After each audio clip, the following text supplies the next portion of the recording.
I definitely wanted to come out here because I wanted to meet more of the students, the staff, some professors, learn more about the school. And then I also see that they're very welcoming, and I was like, yeah, this is like really someplace I would want to be.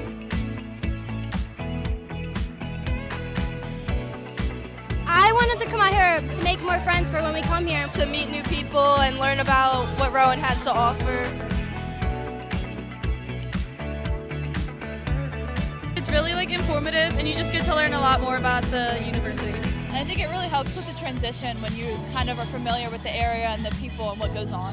Yeah, you also get a bunch of free stuff, which is cool.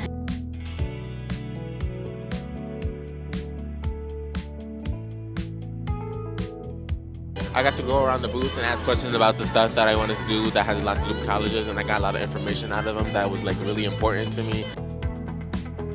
I love this campus. The first time I came here, I knew that this is the school I wanted to go to.